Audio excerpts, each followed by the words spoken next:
Hello and welcome to the third and final episode in my review of the new Defender. If you haven't seen the first two, then the links are up in the corner now. Click them and watch. If you haven't subscribed to the channel yet, then hit the subscribe button now. So a few final thoughts on the car in the middle. We know that it's going to be impossible for the owner to fix in the same way that the two cars on either side are. We know it's not going to be ordered by the army and service companies to traipse across the wilderness. And we know that compared to the basic models on either side, this one is brimming with tech.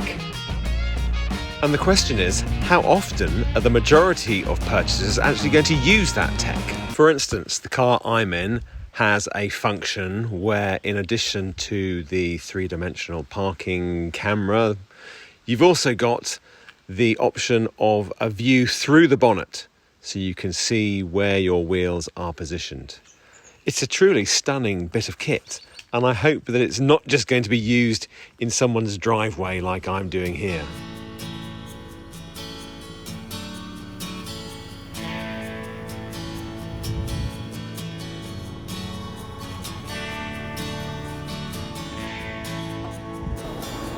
Whatever you might say about the looks of this car, it drives very smoothly. Is that a good thing? Is that a bad thing? Some people like the rattly sound of the TD5, TDI for that matter. I can't help but think this is going to be a fantastic car for long journeys. I'm always put off taking my Defender if I go over to France. I take my Range Rover, because on the motorway it's just so smooth. I feel the new Defender steps up to the mark in that respect. Quite happy driving long distance in this, and I'm sure the infotainment system does everything it says on the packet as well. In fact, you might turn it up a little bit and see what it sounds like. Drink, enjoy. This is the hottest record Bit of techno. in the world on radio. Hottest record in the world, apparently. Le problème.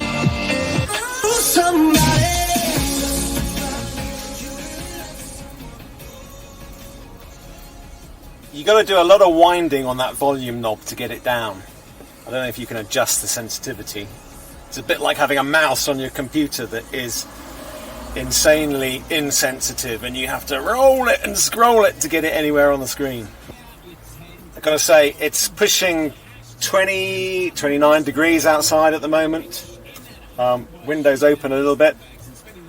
But the air conditioning is working very well. Much more pleasant a place to be than in the old Defender. I know in my old Defender I'd just take the roof off, get some breeze in, but that's like comparing apples and pears.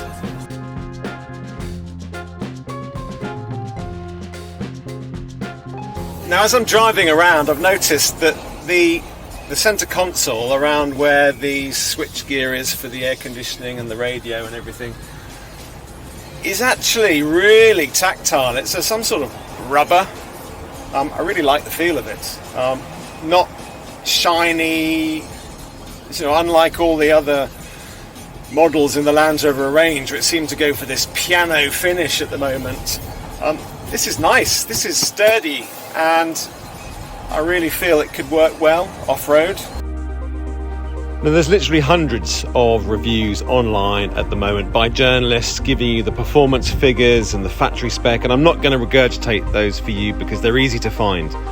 What I can say is the driving position is peerless, as you would expect from any Land Rover product. And also in relation to the throttle response, there's been some questions, to me at least, about whether there's any lag, and I can confirm that there isn't. It's a nice smooth delivery of power. So, my first thoughts on the new Defender. Well, I haven't really spent much time with it. I've only had a couple of hours today, and as a car, it is fantastically nice to drive.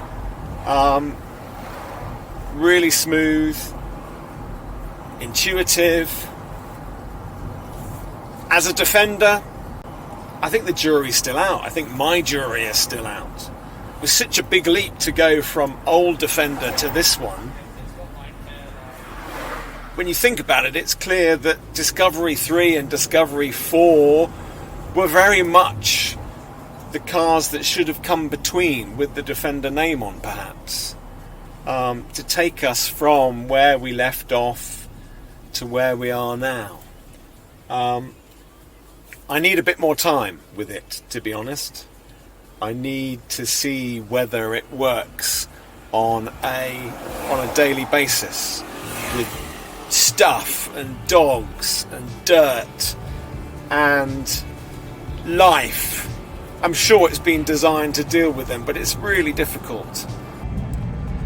The other thing, of course, to consider is the amount of electronic jiggery pokery in the car. I mean, this one is literally fresh out the box, and there's no signs of anything not working or going wrong at the moment, but it will be interesting to see how new Defender fares used every day, in and out. I'm sure it's very reliable, but just don't know at the moment, do we?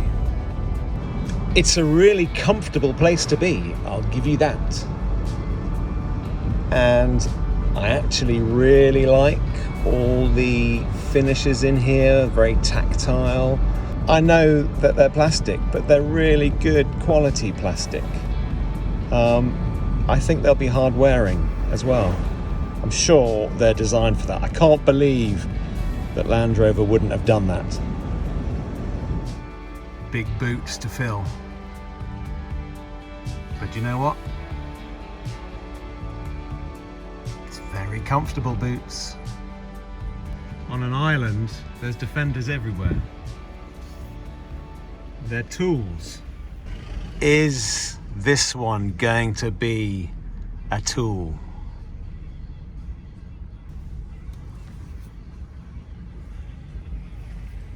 Will it fit in tight spots like that? I think so. Will you see them with surfboards on the roof?